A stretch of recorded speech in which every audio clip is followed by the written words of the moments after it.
Hello, welcome back to my channel, and today I'm starting a new series looking at films or books that are very important to me and that I've thought a lot about, but I'm still not quite sure whether I think they're any good or not, whether I really like them or not, and trying to start a conversation and seeing what you think about these films or books that I'm interested in.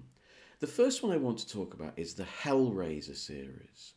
Now, the very first Hellraiser film came out in 1987, and it was directed by Clive Barker based on his novel The Hellbound Heart. Now, I was 15 at the time, and I was a complete horror nut. I loved everything horror movie, so of course I was interested in seeing it. And when I watched it, I have to be honest, I didn't really take to it. I thought it was quite poorly made. I thought the production seemed a bit cheap. It didn't really grab me. Many years later, I revisited it, and I realised that I'd missed out on quite an interesting entry into the horror cycle. I still had doubts about the movie itself, but I became interested in its sensibility, its mood, its ideology, more than the actual craft of the film. So let me explain what I mean. The film is about a man returns with his wife to this house, and at this house, the wife had a sort of torrid affair with the man's brother. Now, this brother was an evil sort, and he was interested in the extremes of sexual experience. And in doing this, he came across this legend of this puzzle box. And if you open this puzzle box, like a sort of Chinese puzzle box, it will open a portal into a dimension, a kind of hell, where these demons called Cenobites will come. They'll take you back to their hell, where you'll endure, or enjoy, an eternity of pain. Suffering as the ultimate ecstasy. Now, what I missed the first time round, what's interesting about Clive Barker's idea, at least in the film, is that though it's called Hellraiser, the dimension the Cenobites come from isn't really hell. It's not about, punishing people for their sins, at least not so much in the first movie. It's about taking people to a dimension where they want to be. They've got cravings that push them towards this kind of extreme of sadomasochism. It's a secular hell. It doesn't actually have anything to do with the church. It doesn't have anything to do with biblical discussion. There is that wonderful line, Jesus wept, right at the end of the film. But actually, for the vast majority of the film, this might have nothing to do with ecclesiastical or religious ideas of hell. It's a secular hell, which is purely about torture, pain, and also fulfillment. And that idea is very new. It's a very new idea of Clive Barker's. So you could say the starting point for Hellraiser is this idea. We know about all these medieval images, these doom paintings of hell. And those wonderful paintings of Hieronymus Bosch, with endless eternal punishments, really grisly, horrible, people being put through mincemeat machines and being endlessly poked with tridents by horrible goblins and demons. And the Cenobites are kind of like a modern equivalent. So that much is there. And then there's the idea that Frank, this evil brother, escapes hell. And he uses his ex-girlfriend, Julia, to kill people and use their blood to reanimate his corpse and get him back into planet Earth, which is an ingenious idea. Unfortunately, I think it carries too much of the film, and the Cenobites, the demons, are limited to about 2 scenes, and you really want to see more of them. But it's an ingenious idea. And that sort of ideology of Clive Barker's is something I missed when I was a bit young. But when I watched the film again as an adult, I saw what people were excited about. And the scene where the Cenobites appear in the Hellraiser film is amazing. And it's amazing, it's very cheaply done, but the imagery is not predictable. So that, for example, an image starts to appear on the TV screen of a flower, the beauty, the seduction of pain and evil. And then, later on in the second film, Hellbound Hellraiser 2, which I watched just again recently, when Leviathan captures Dr. Chanad and turns him into a Cenobite, when he develops all these kind of Hydra-like arms, and at the end of them are eyes, but also flowers, orchids, the beauty, you know, the sort of decadence of evil and pain. And what's rather wonderful is these Cenobites turn up, and the first one you see is what's called Chatterer, a really incredible image of this man who's had his eyes sewn shut and his teeth are a really brilliant image. And the first thing he does is he goes up to Kirsty, the girl, and he puts 2 fingers down her throat. That's an extraordinary image. That was one of the things that most got to me when I first watched the film. And then, of course, then you turned up that there's the fat one, the female Cenobite, and then you get Pinhead, who became an instant horror icon, played by Doug Bradley. And Pinhead is wonderful because in many ways Pinhead, this is a very new kind of horror film, but he's a very old kind of horror villain.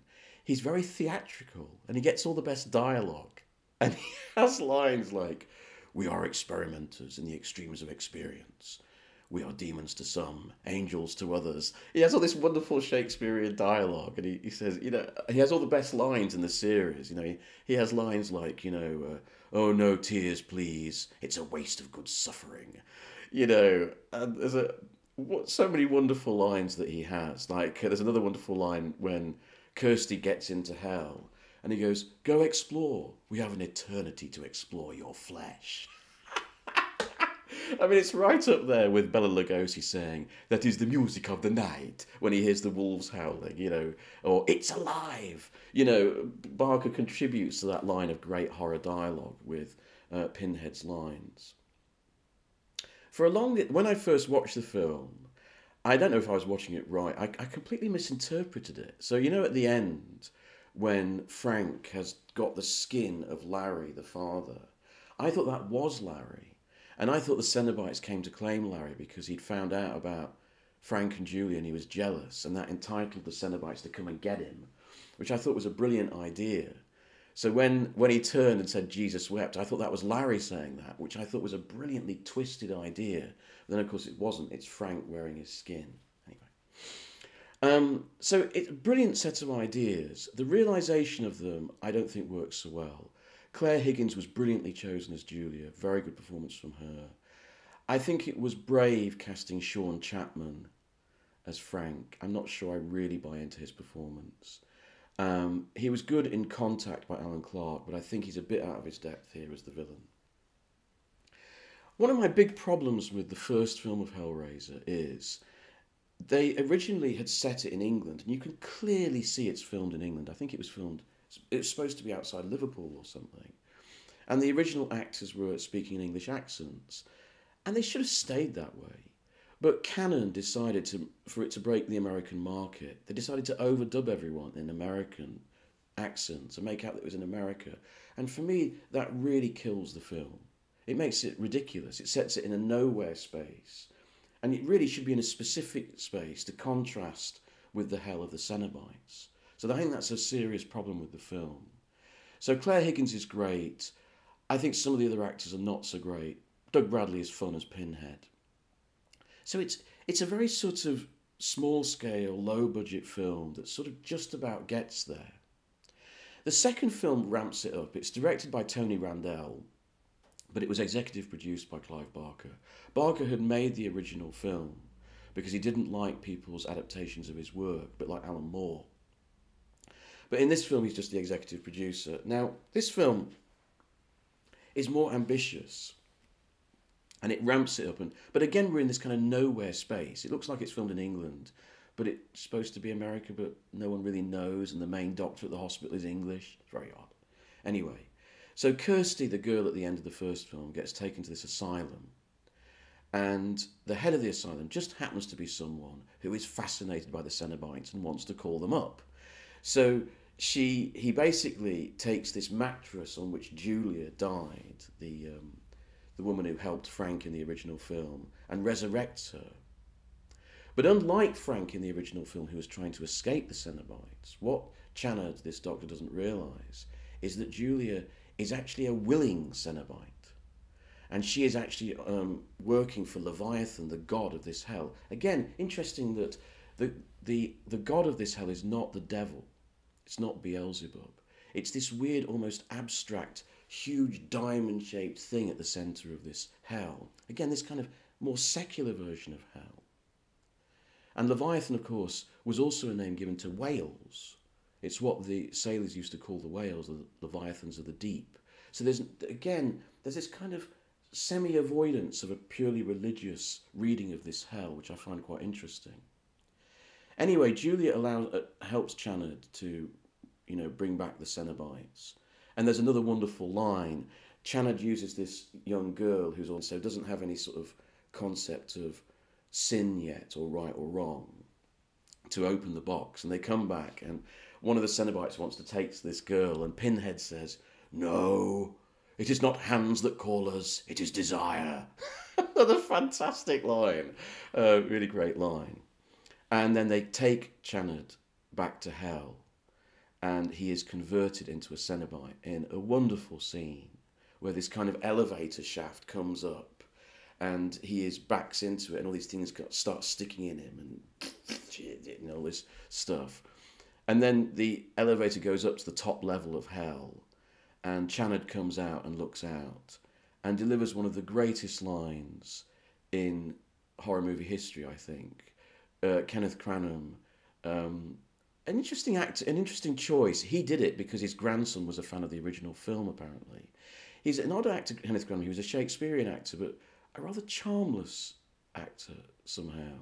So he's a kind of interesting choice as Channard.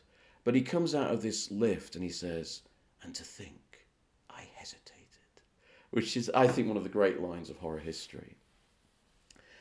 The rest of the movie, it's very, very threadbare in its connectivity. There's very little characterization. I mean, Dr. Channard, who's this incredibly important character, gets hardly any characterization. Kenneth Branagh spends most of the movie looking like he's wondering what's going to happen next, which I suppose is quite good in a way. Julia has now been changed from a woman who is driven by this uncontrollable lust for Frank, which I think makes her a more interesting character, into now a willing Cenobite, which I think makes her a less interesting character. Similarly, at the end of the film, Kirsty turns to the old Cenobites, Pinhead, etc., and says, "Look, you were humans once." So the mythology has changed somewhat. So now, instead of being demons of hell, they are humans who were turned into demons of hell and have forgot their original humanity, which doesn't really make sense to me. Because surely the whole idea is that they have to enjoy this eternity of suffering and pain. And that wouldn't make any sense if you don't have any memory of what you were before. So I don't really like that change in the mythology at the end of the second movie. And then they turn on this new Channard Cenobite, who is now the epitome of Leviathan on Earth, and they have a fight, which seems a bit awkward to me. I don't really buy into that at all. The imagery of the second film is sometimes beautiful and brilliant. I love the hell, the way it's envisaged. Instead of it being some kind of horrible inferno of flames and people screaming and in pain, it's quite the opposite. It's this kind of ghostly, endless, city, like a Greek or Roman city denuded of people, just this echoing space. It's very haunting and beautiful, with this great big sort of twirling diamond in the centre, throwing out grey light. It's an extraordinarily beautiful space, very frightening space. But there's also sort of kind of Victorian imagery as well. Channard, we find out, has got a whole series of inmates in his lunatic asylum downstairs, in padded cells, screaming.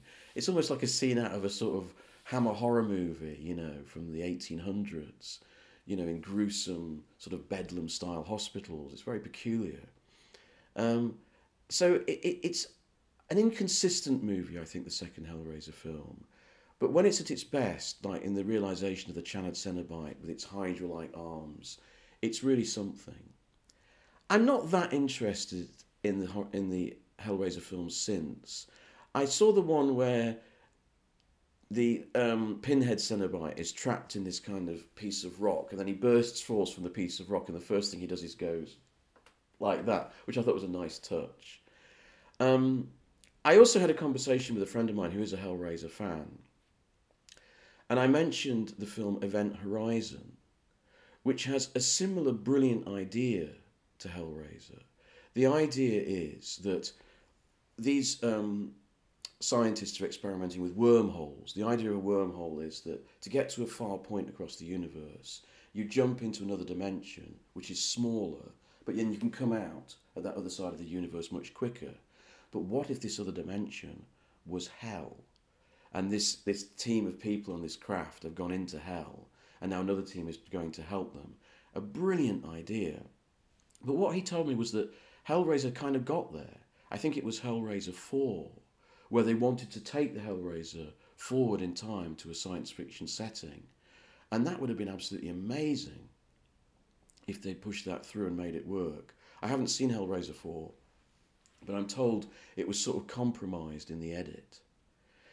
But that's my feeling about the Hellraiser films. I can't say that I think they're great films. I would never put them at the top of the list of great horror movies. But they play on my mind. I think the ideas that Barker had were great. I wish in some ways that he hadn't directed that first film, and that he'd found a director who was sympathetic and worked with them. Similarly on the second film, because I think they could have been extraordinary movies. As it is, I think they're important horror films, but perhaps not the most enjoyable to watch. But let me know what you think below. I'd be really interested in your opinions. And if you like my content, please like and subscribe.